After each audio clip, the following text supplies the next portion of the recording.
من أنا من أنا من أنا لولاكم كيف ما حبكم كيف ما هواكم من أنا من أنا من أنا لولاكم. Assalamualaikum warahmatullahi wabarakatuh.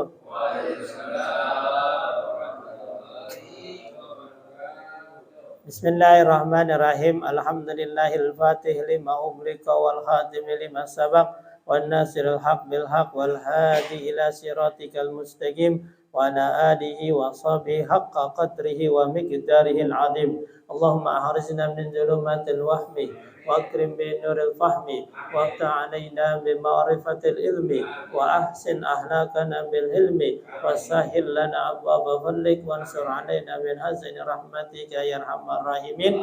Walhamdulillahi rabbil alamin. Al-Mukarramin, para guru yang saya hormati, ketua pengajian sekaligus Bapak RT 03, Bapak Asmawi beserta jajarannya, Bapak Subagio, Bapak Mansur, yang saya hormati ketua korban Bapak Sahadi, Bapak Subur, juga yang saya hormati Bapak Rukim yang kurang sehat katanya asam urat, mudah-mudahan sehat yang akan penyakitnya. Yang saya hormati Bapak Asbullah sebagai MC dan juga penarik pada malam hari ini Bapak Suparna, mudah-mudahan sehat panjang umur, dikasih jodoh yang baik. Dan juga jamaah Majelis Ta'lim Albani rahimakumullah. Pertama, marilah kita bersyukur dengan kalimat alhamdulillahirabbil alamin, karena pada malam hari ini kita bisa berkumpul dalam rangka melaksanakan rutinitas kita, kewajiban kita.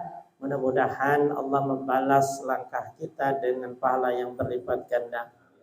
Kedua, marilah kita bersalawat dengan kalimat Allahumma salli ala Sayyidina Muhammad wa ala ali Sayyidina Muhammad. Mudah-mudahan salawat kita dibalas kelak dengan syafaatnya. Bapak-bapak yang saya hormati, mari kita lanjutkan pengajian kita, yaitu tentang fikih. Sekarang kita sudah masuk, ya kemarin sudah masuk tentang babus sifatis shalah, bab tentang sifat-sifat salat, ya. Bismillahirrahmanirrahim. Qala al-mu'allif rahimakumullah wa nafa'ana bi ilmihi wa barakatihi. Amin. Babu sifatis shalah, kemarin sudah kita bahas tentang rukun-rukun shalah. Ya, kemarin belum semuanya, bahwa rukun itu artinya yang harus dikerjakan dalam salat. Itu di dalam kitab ini ada 13. Ya, yang pertama apa kemarin? Niat. Yang pertama adalah niat. Ya, niat itu adalah pekerjaan yang diucapkan dalam hati yang dibarengi dengan pekerjaan. Kan?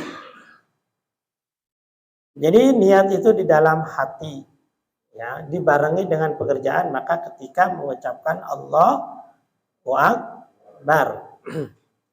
Nah, dalam niat, ketika sholatnya tidak mempunyai unsur waktu atau sebab, maka cukup niat sholat.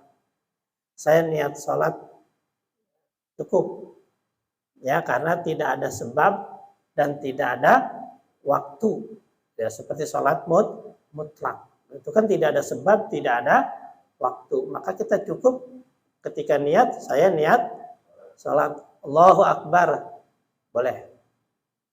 Ya, tapi kalau ada sebab dan ada waktunya, maka harus disebutkan sebabnya apa. Ya, kalau kita niat, ya, seperti niat sholat qobliyah zuhur, ya, berarti kan itu ada waktunya. Kapan waktunya?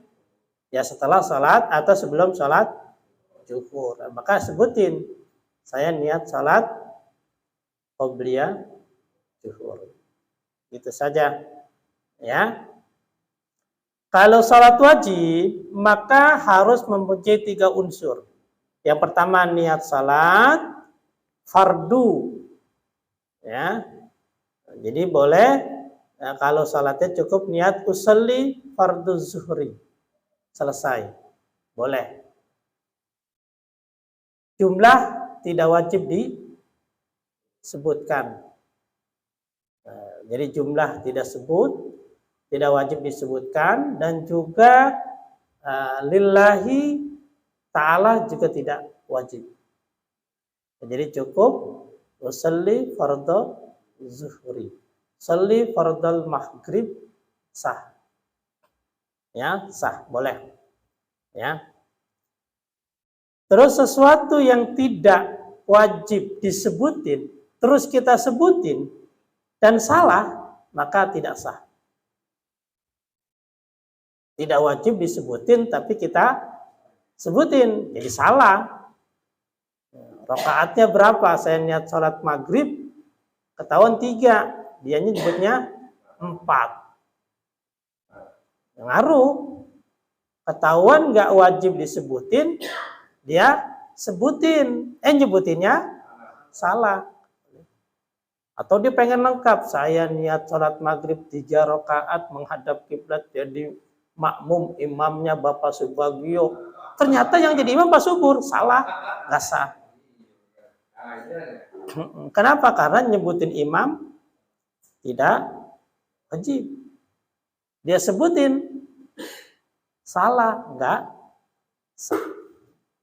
Ya, tuh.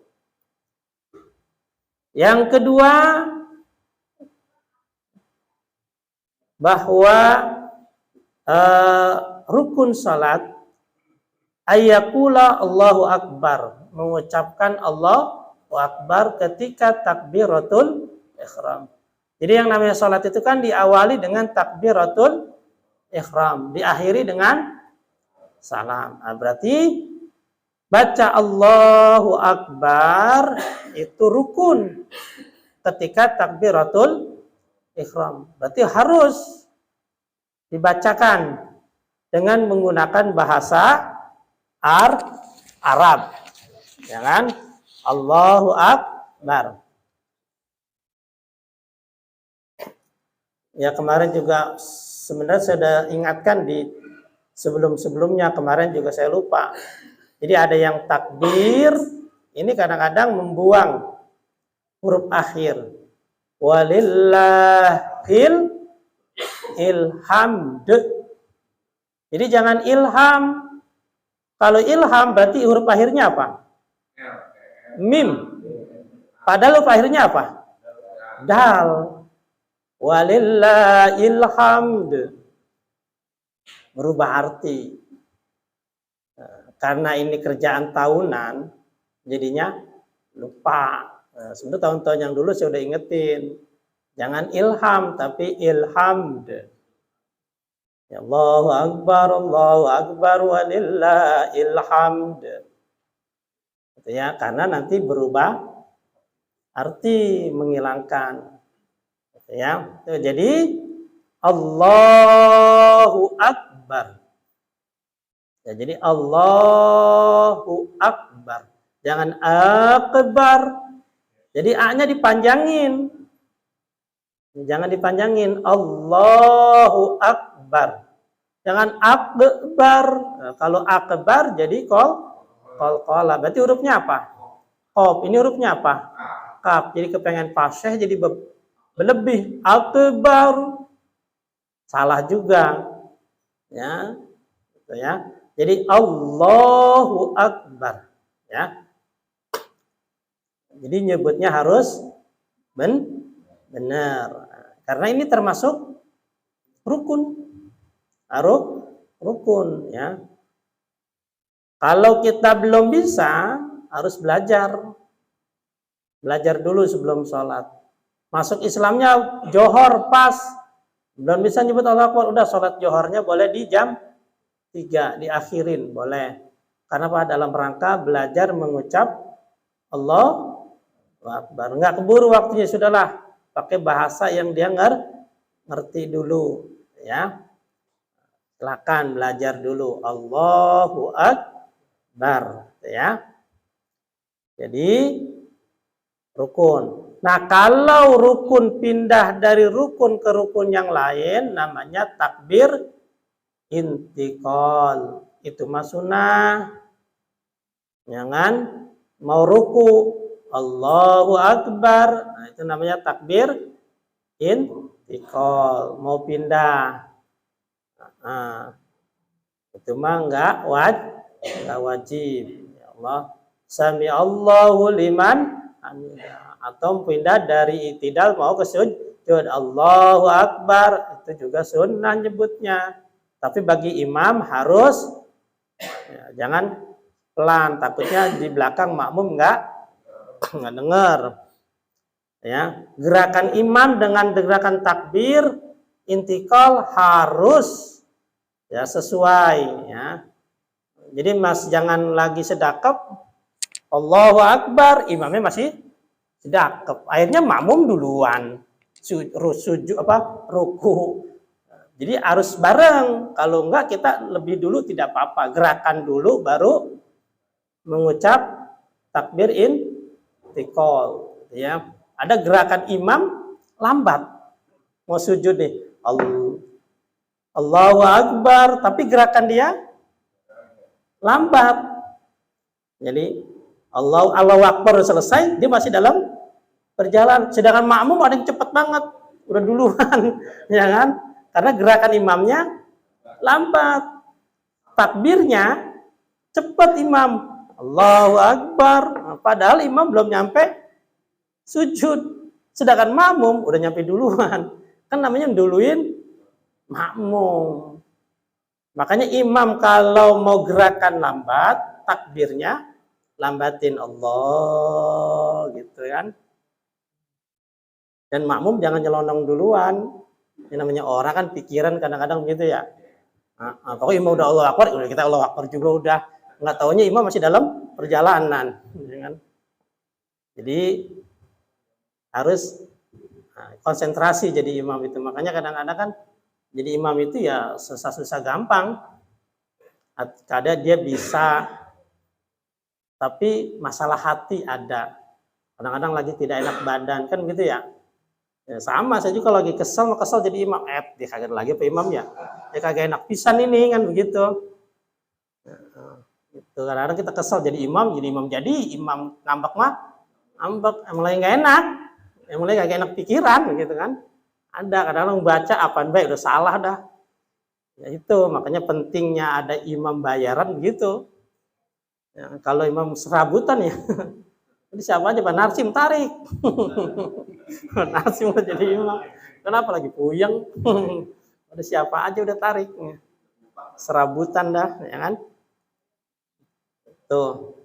Nah, jadi yang kira-kira bacaannya udah bener, udah bagus ya. Jadi imam lah. Ya, kita jangan nunggu bayaran. Kalau belum bayaran ya pada cepet ntar begitu. Imamnya ikhlas sudah. Ya, jadi jangan ngandelin satu orang. Tadi orang itu pasti punya masalah. Orang itu pasti punya urusan. Kadang-kadang dia enak, kadang-kadang enggak kan gitu ya. Kenapa saya sering nyuruh orang? Karena kagak enak sayanya kan begitu. Kalau lagi enak mah ya saya. Kalau enggak saya nyuruh orang walaupun saya ada. Memang lagi enggak enak. Gitu ya. Ya, gitu ya. Itu. Jadi itu yang kedua ya. Nah, jadi syaratnya takbiratul ihram harus terdengar minimal oleh kita. Jadi takbiratul ihram jangan dalam hati. Wasalisu dan yang ketiga rukun dari salat itu adalah al-qiyamu berdiri min awali tahrim ijma'an. Sepakat ulama salat wajib itu harus berdiri. Fil fardi di dalam salat fardu. Jadi salat wajib itu harus berdiri, wajib. Walau manduron, meskipun wajib itu nazar. Saya kalau sehat nih, saya mau sholat 2 rakaat, maka sembuh, sehat, maka sholatnya kudu berdiri. Ya, au kifayah atau sholatnya sholat fardu kifayah. Seperti sholat apa fardu kifayah? Sholat jenazah, sholat mayat itu wajib berdiri, ya kan? Berdiri. Lil qadirin, tapi ada catatan, bagi yang mampu. Nah, jadi sholat fardu, sholat najar, sholat fardu kifayah itu wajib berdiri min takbiratil ihram dari awal. Ya, sholat jenazah harus berdiri. Alaihi walau bi muayyinin walau bi ujratin, meskipun dia mampu berdiri tapi harus dipegangin, pegangin. Wah, nggak ada yang mau megangin, ada yang mau megangin, pengen dibayar, bayar. Saking wajibnya berdiri, jadi nggak ada yang mau megangin nih, enak aja, pengen dibayar nih, sebungkus rokok, ya udah kasih, pegangin, pas berdiri, ya kan? Jadi harus dibayar, ya, karena memang ada hadisnya, salat tak kamu dalam keadaan berdiri, kalau nggak mampu duduk, tidak mampu duduk, maka berbaring, kan gitu. Wasurutu, tapi berdirinya bukan sekedar berdiri, dirinya itu bagaimana? Ya tamid ala qadamaihi, tegak di antara dua kaki, berarti bukan diri santai, tegak. Dirinya nasbu faqadirin ay ala izamin, jadi dirinya tegak, tulangnya itu tegak. Ya, jadi bukan doyong ke kiri, bukan doyong ke kanan atau doyong ke depan, apalagi ke belakang. Nah, jadi harus lempeng tegak. Ya, dirinya tegak. Nah, baru fa in lam yakdir alal qiyami munazi'an. Kalau seandainya diri tegak nggak bisa karena sakit, baru boleh doyong. Boleh doyong. Atau dia boleh doyong ke kiri, dia doyong, tergantung sakitnya di mana. Kalau kaki kanannya yang sakit, berarti kan kaki kanan tidak bisa menopang. Berarti ya kaki kiri yang bisa menopang, berarti doyongnya ke kiri. Kaki kiri yang menjadi tumpuhan. Kalau kaki kirinya sakit, kaki kanannya kuat, maka dia berdiri di atas kaki kanan, berarti doyongnya ke kanan. Ya. Atau dia bisanya nyender, silakan nyender. Ya, dia nyender. Tapi kalau kita yang tegak, yang sehat, sholat nyender nggak boleh. Karena kita harus berdiri tegak. Nah, pas nih sholat di belakang tiang. Capek habis kerja bakti, doyong aja nyender. Jangan. Nggak boleh. Nggak boleh. Atau pegel sedikit kaki, wah sholatnya santai. Tegaknya jangan. Ya. Jadi harus tegak, ya. Wah, dia jago nih, kumpu, sholatnya kakinya sebelah, yang kanan diangkat, ya sholatnya satu kaki, nggak boleh, walaupun dia mampu, sholatnya satu kaki, gitu ya. Jadi harus berdirinya diri tegak, tuh. Fa in lam yakdir, doyong nggak kuat, ya kan?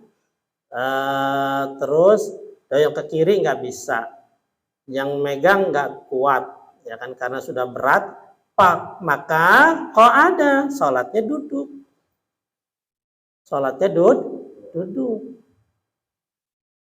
Kaifasa, duduknya terserah, walayanku susaubahu, dan ini tidak mengurangi pahala. Jadi kalau orang sholat diri nggak mampu, lalu dia sholatnya duduk, ini tidak mengurangi pahala, sama saja. Jadi sama antara yang diri dengan yang duduk, gitu ya. Wa abdalul qu'ud huna iftiras. Duduk yang paling utama sholat itulah duduk iftiras. Duduk iftiras itu yang bagaimana? Tahiyat awal. Nah, jadi duduknya begitu tuh kalau sholat. Jadi kalau duduk sholatnya begitu. Nah, jadi begini ya. Nah, tahiyat awal, ya. Jadi dia sholatnya duduk. Duduk iftiras dia bisa. Dia malah duduknya sila, nggak boleh. Abdolu yang paling utama adalah duduknya duduk iftiras. Jadi begini duduknya dari awal sampai. Nah, kalau bisa ketika takbiratul ihram itu berdiri tegak. Jadi kalau bisa kuat nih dia nih, tapi hanya buat takbiratul ihram saja, atau dia kuat buat rakaat pertama saja, ya sudah, maka sholat pertama berdiri saja. Ntar sholat kedua, rakaat kedua baru dia duduk. Gitu ya. Nah, jadi kalau seandainya mampu satu rakaat, ya sudah satu rakaat saja sholatnya berdiri. Nah, rakaat kedua baru duduk iftiras, ya, itu. Nah, bagaimana cara sujudnya? Ya, sujudnya itu apa, rukunya dulu. Rukunya itu maka mengunggukkan badan. Tidak boleh lewat dari dengkul. Allahu Akbar. Jadi tangan tetap di mana? Dengkul ketika ruku. Tidak boleh lebih dari dengkul. Atau sejajar lah. Sami Allahu liman. Nah, kalau sujud berarti lewatin dengkul. Itu supaya bisa membedakan mana ruku. Allahu Akbar. Lewatin. Yang afdol ini sama tempat sujud rata. Nah, berarti kan kita sejadah kita sini nih. Ya di sini berarti. Ratain. Dan sujud itu lebih lama ketimbang ruku. Jadi lamain supaya membedakan mana ruku, mana sujud. Kalau sholatnya duduk iftiras, ya kan? Nah, saya nggak bisa duduk iftiras, ya duduk sebisanya, sebisanya, nah, gitu ya. Kalau kakinya sakit, ya kayak tadi, usahakan minimal rakaat pertama diri. Ya, rakaat pertama diri. Yang keduanya baru duduk. Nggak kuat juga nih duduk bebas. Duduk bebas nggak kuat, maka dia ittiza'a, sholatnya baring. Wujuban ala janbihi. Nah, cara berbaringnya yang bagaimana? Perut bagian kanan di bawah. Nah, miring berarti. Nah, kayak kita masuk ke liang lahat. Nah, boleh dipraktekin. Oke, jadi kita ya enggak. Jadi ini kan udah kanan. Ini di bawah. Miring, kayak di kuburan aja, ya gitu sholatnya, pakai. Jadi miring kayak gitu. Ini nggak kuat, berarti pindah. Ini yang di bawah, berarti pala di mana? Sini, kaki di sono. Kagak bisa, berarti posisinya pala nggak bisa miring, misalnya miring ke kanan nggak bisa, ini nih ke buat yang kiri nggak bisa, maka pala di belah sini, kaki di sini. Berarti kalau kita bangunin menghadap kiblat, nah, palanya kasih bantal yang tinggi, jadi seakan-akan mukanya ini menghadap kiblat. Ya kalau di rumah sakit kan ada tuh tempat tidurnya, nah yang diputer bisa naik kan palanya. Nah, di situ enak. Tinggal madep sono dia sholatnya. Tuh, ya. Nah, ruku sujudnya bagaimana? Ya isyarat saja pakai mata. Jadi kalau mau ruku Allahu Akbar, merem. Sami Allahu liman hamidah, melek. Allahu Akbar, ruku. Ngapa lupa nih ruku apa sujud? Ini ruku yang keberapa gua? Ya kan mata kan nggak ketahuan kan, semuanya sama pakai mata semua kan? Ruku, sujud. Ya untuk bedain ruku dan sujud yang tadi. Sujudnya meremnya di lamain, rukunya sebentar ya, sujud yang untuk bedain gitu ya. Jadi diingetin gitu, diliatin, ya Allahu Akbar ya, karena orang sakit, namanya orang sakit kan nggak fokus, makanya ada yang bimbingin. Allahu Akbar ruku nih, sami Allah mana itidal, Allahu Akbar sujud pertama gitu, diingetin. Kenapa orang sakit itu kagak fokus, makanya yang bimbing ingatnya ditinggal, ntar dari tadi melek meram udah lupa mulu gua. Jangan dikasih tahu, dibimbing ya tuh. Jangankan orang sakit, kita aja sholat sehat ada lupanya nggak? Ini rakaat berapa? Begitu lagi sholat sendiri kan, itu sehat. Gimana yang sakit? Nah sekarang dia tidur nggak bisa, ya udah nggak sadar, nggak suruh sholat. Dan kalau udah koma berarti tidak wajib.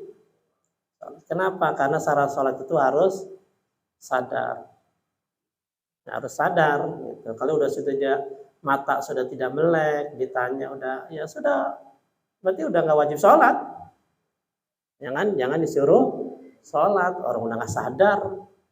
Jadi yang sholat tidur itu kalau masih sadar, masih ingat, Mbak ini siapa? Oh ini si Anu, masih ingat, namanya sadar kan? Berarti wajib. Kalau udah nggak sadar ya enggak. Orang mabok aja wajib sholat tidak? Tidak wajib. Kenapa? Nggak sadar. Ya, jadi yang sadarlah yang wajib sholat. Ada orang sadar nggak wajib sholat? Ada. Orang gila mah nggak sadar ya. Iya. Ya, orang sakit juga ya. Orang gila aja nggak wajib sholat. Ya, itu padahal dia melek, cuman kagak inget doang kali ya. Apalagi orangnya lagi nunggu baring, sedang koma, boro-boro dia jalan, inget juga kagak, makanya nggak wajib sholat. Jadi jangan dipaksakan, gitu ya. Nah, itu wallahu alam bishawab ya, sedikit tentang tata cara sholat. Saya yakin udah pernah tahu semua sih, ya, cuma sekedar ngingetin saja, takut ada yang lupa ya.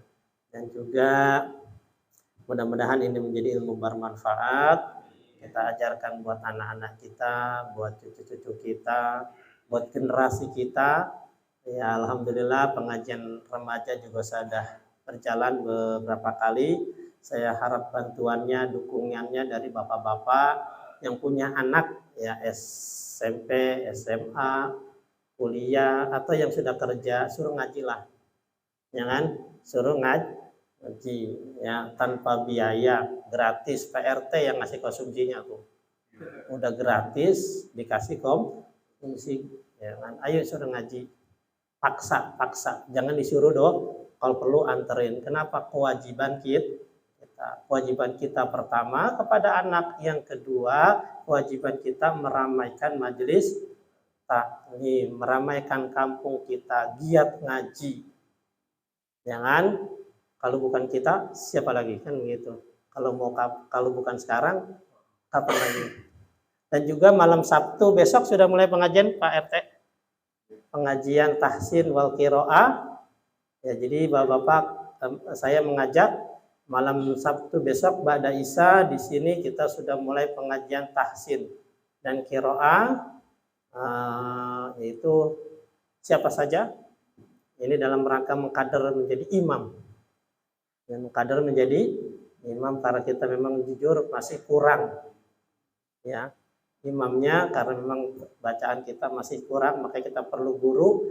Nah, makanya dipanggil guru. Alhamdulillah kita punya donatur Bapak dokter urus, siap menalangi biaya, berarti gratis. Lagi-lagi gratis. Berarti konsumsinya ada nggak Pak? Ya keluarin dari sini dah wangkas, ngasir siap. Siap. Nah, jadi malam Sabtu ya kita belajar Al-Quran, qiraat, siapa aja. Ya. Jangan merasa malu kan saya belum bisa, ya justru diajarin supaya bisa, gitu ya. Nah, itu mudah-mudahan kita semuanya bisa hadir, belajar. Ingat kata Nabi, kalau ada taman ilmu mampir. Sahabat bertanya, emang ada taman surga di dunia? Ada, majelis taklim. Jadi majelis taklim itu adalah tamannya surga. Jadi kalau kita main di taman surga, kemungkinan kita bisa masuk surga. Kenapa? Udah main di taman. Kalau kita di tamannya aja nggak main, nggak masuk, gimana mau bisa masuk ke surganya? Lewat mana berarti? Lewat jendela masa? Namanya maling itu mah. Jadi kalau kita pengen masuk surga, sering-seringlah main di taman surga. Mana taman surga di dunia? Adalah majelis ilmu yang ngaji. Kita ngaji sama-sama. Mudah-mudahan sehat panjang umur. Kita doakan Bapak Suparna, ya beliau sudah diangkat menjadi sekelas pegawai negeri biar berkah, biar dapat jodoh yang salehah. Dan juga kita semuanya nih yang belum nikah biar dapat jodoh yang salehah, yang belum punya anak biar dikasih keturunan yang banyak, yang sudah ada anaknya dijadikan anak-anaknya solihin dan solehah, yang sedang belajar dikasih ilmu yang berkah, yang manfaat, yang sedang di pesantren biar pada betah, biar sampai lulus, yang punya kerjaan biar kerjaannya awet, dapat rezeki yang banyak, yang sedang usaha tambah berkah usahanya, yang punya cita-cita Allah kabulkan hajat keinginannya, yang sedang sakit keluarga kita, orang terdekat kita, orang tercinta kita, biar Allah angkat penyakitnya, yang belum sembuh biar Allah kasih kesabaran buat sakit, yang juga yang buat mengurusnya. Pengajian kita biar tetap istiqomah, dijauhkan khilaf fitnah sampai hari kiamat. Al-Fatihah. A'udzu billahi minasyaitonir rajim. Bismillahirrahmanirrahim. Alhamdulillahirabbil alamin. Ar-Rahmanir Rahim. Maliki yaumiddin. Iyyaka na'budu wa iyyaka nasta'in. Ihdinas siratal mustaqim. Siratal ladzina an'amta 'alaihim ghairil maghdubi 'alaihim waladdallin. Amin. Dari saya sekian, mohon maaf. Assalamualaikum warahmatullahi wabarakatuh. Waalaikumsalam warahmatullahi wabarakatuh.